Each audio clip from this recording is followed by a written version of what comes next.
Boa tarde, agora 13 horas e 45 minutos. Eu sou Luciana Cabizieri e este é o Câmara Rio Notícias, primeira edição. A gente começa falando sobre o debate público da Frente Parlamentar de Proteção e Ativação do Patrimônio Histórico-Cultural da Zona Oeste, que aconteceu esta manhã aqui no Palácio Pedro Ernesto. Eu acompanhei. O evento faz parte das ações da Frente Parlamentar de Proteção e Ativação do Patrimônio Histórico-Cultural da Zona Oeste, presidida pelo parlamentar William Siri. O grupo de dança mineiro Pau Valdemar Madalena, composto por crianças e adolescentes moradores do bairro de Santa Cruz, abriu o encontro. A essa comunidade, nosso orgulho, sim, senhor, e nossa ancestralidade de potência e valor. O professor da ONG Obra Social Filhos da Razão e Justiça, André Luiz Paiva, destacou que conhecer as próprias origens é preservar a história. Eu sou professor de artes, mas na obra social eu sou apenas mais um voluntário. Lá eu sou oficineiro e sou responsável pela parte cultural. Lá eu ministro as oficinas de danças populares, o carro-chefe da nossa obra social, né, como ferramenta de desconstrução desconstrução colonialista, né? A gente pega as danças do Mineiro Pau, que é uma dança ancestral de origem afro-brasileira e africana, e o jongo também, justamente para empoderar essas nossas crianças com autoestima tão baixa, né? O vereador William Siri falou da importância do resgate da cultura de matriz africana para a cidade. É isso, memória, ancestralidade, enfim, todo um território que tem uma potencialidade imensa, mas infelizmente muitas vezes é esquecido pelo poder público, e essa frente vem justamente nesse contraponto, né, dessa desigualdade do patrimônio, que a gente vê que não tem orçamento a partir da Zona Oeste, falta muito, e no centro, Zona Sul, que não é questão de disputa, é uma questão de justiça que nós queremos para que tenha um orçamento com equidade, né? Novas leis foram sancionadas pelo prefeito Eduardo Paes. Mariana Rosadas tem as informações. O Rio de Janeiro vai ter uma rua com o nome de Jô Soares, artista carioca que faleceu este ano. Também, por lei, será dado o nome de Maria Hilda Pinto dos Santos a um logradouro na região de Guaratiba. O prefeito Eduardo Paes sancionou também a criação da campanha Amamentação é um Direito e da lei que determina multa entre R$500 e R$4.000 para a prática de maus tratos e crueldade contra animais. Foram incluídos no calendário oficial da cidade o Dia da Conscientização contra o Racismo Religioso, Dia Joãozinho da Gomeia, a Semana de Combate ao Etarismo, o Dia de Luta por uma Educação Não Sexista e Não Discriminatória, a Semana de Proteção contra o Amianto, o Dia do Aniversário do bairro do Jacaré, o Dia do Aniversário do bairro de Inhoaíba e também o Dia do Aniversário do Campo Grande Atlético Clube. 9 projetos foram aprovados em segunda discussão na sessão extraordinária de quarta-feira. Ingrid Bart tem os detalhes. No início da sessão plenária, os vereadores fizeram um minuto de silêncio em homenagem ao professor Moacir Bastos, ex-vereador da cidade do Rio. Na sequência da sessão, o parlamento adiou a votação do projeto de lei de autoria do vereador Rafael Luizio Freitas, que determina o destombamento da igreja de São Pedro, localizada na rua Cardoso Marinho, no bairro Santo Cristo. O padre Simval me informou que a Igreja Católica não vai recuperar essa torre, que é o que restou de uma antiquíssima igreja. Eles ficaram de nos mandar o arrazoado com foco no patrimônio histórico e artístico, com um parecer técnico sobre o destombamento. Isso, infelizmente, não chegou até nós. Eu acho plausível, sim, Chico, a gente adiar por uma sessão, que aí vai dar tempo aí de mais alguns dias, para ver se ele encaminham mais alguns documentos que possam ajudar a fortalecer os argumentos necessários para a gente fazer a aprovação desse projeto.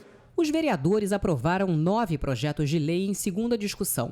Entre eles, o que institui o sistema de atendimento às pessoas com deficiência através de Libras, o que tomba pelo seu relevante valor histórico e cultural o imóvel da Gafieira Elite e o que institui o programa de lições de primeiros socorros nas creches da rede de ensino pública e privada. Na sessão extraordinária, o parlamento também aprovou projetos de lei em primeira discussão. Entre eles, o que prevê sanções administrativas a serem aplicadas em casos de abuso e assédio sexual em locais públicos, o que trata sobre classes de carreira, posicionamento e remuneração dos servidores efetivos, aposentados e pensionistas da Câmara Municipal do Rio, e o que inclui o Dia Municipal do Bonde de Santa Teresa no calendário oficial da cidade. Esse projeto ele foi um pedido dos moradores do bairro de Santa Teresa, né? Foi uma demanda dos próprios moradores do bairro, que sinalizaram também a escolha da data pela catástrofe que aconteceu, daquele acidente do bonde.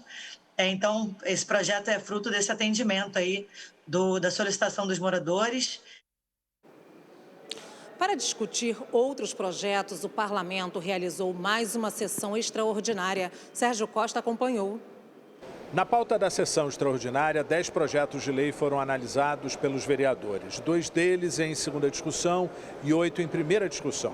A maioria dos projetos concede título de cidadão honorário do município do Rio de Janeiro e também título de cidadão benemérito do município do Rio de Janeiro. Os homenageados pertencem a diferentes setores da sociedade. Os vereadores também aprovaram, em primeira discussão, o projeto de lei que acrescenta dispositivos à lei que aprovou o Código Tributário do município do Rio de Janeiro. Com isso, estaria garantida a isenção e a anistia de IPTU às tradicionais casas portuguesas do município. A Prefeitura do Rio inaugurou a Casa da Juventude da Providência. O novo equipamento vai oferecer cursos para moradores da primeira favela do Brasil, no centro da capital. Veja com Renato Chapô. Esse é o terceiro equipamento público da Secretaria Especial da Juventude Carioca. O objetivo é oferecer cursos, palestras e outras atividades socioculturais para jovens de 15 a 29 anos, em áreas como tecnologia, turismo e estética. Esse equipamento que vai atender mais ou menos 1.500 jovens por mês, num cenário do Rio de Janeiro em que os jovens precisam de oportunidades. Na nossa cidade, 32% dos jovens não trabalham e nem estudam. E para tentar reverter esse quadro, a Prefeitura tem investido muito na juventude através das casas da juventude. No primeiro dia de funcionamento, os alunos tiveram aulas experimentais de introdução à edição de foto e de dança. Também foram realizadas oficinas práticas de produção de conteúdo para redes sociais, grafite e sustentabilidade. Esse é um espaço, de fato, quando a gente criou a Secretaria da Juventude, a ideia era ter um olhar atencioso. E eu acho que mais do que cursos de empregabilidade, atendimento psicológico, né, eu sempre vejo esses espaços, isso se refere também quando a gente faz a Casa da Mulher, mas aqui no caso da Casa da Juventude, é uma espécie de farol, de espaço, né, para uma juventude que está aí pela cidade do Rio de Janeiro, espalhada, e que muitas vezes perde a sua referência. Só devem chegar ao Brasil no ano que vem as doses da vacina bivalente autorizada pela Anvisa nesta semana. O imunizante é a nova arma contra a variante Ômicron da Covid-19. Mariana Rosadas tem os detalhes. A vacina bivalente é uma forma atualizada daquela da Pfizer usada até agora contra o coronavírus. O aparecimento de novas variantes foi determinante para a produção do novo imunizante. De acordo com o fabricante, o objetivo do reforço com a vacina bivalente é aumentar a proteção contra as variantes da Ômicron que circulam no país atualmente.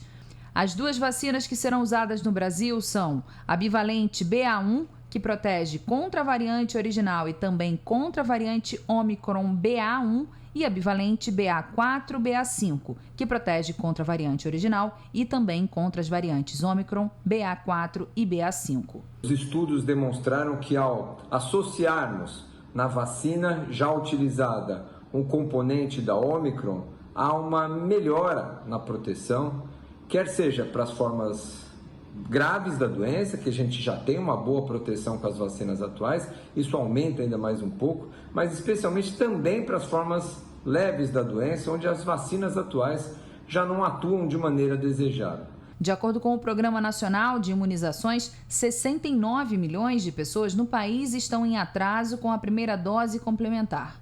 Atualmente, 196 pessoas estão internadas na cidade do Rio, de acordo com o painel Covid da Prefeitura. 13 aguardam vaga. Os especialistas alertam que é fundamental que todos tomem as doses de reforço, porque elas são eficientes contra os casos graves. É importante dizer que, mesmo que nós ainda não tenhamos disponível a vacina adaptada, a vacina bivalente, É importante vacinar com as vacinas disponíveis porque elas continuam altamente efetivas na prevenção de hospitalizações e mortes.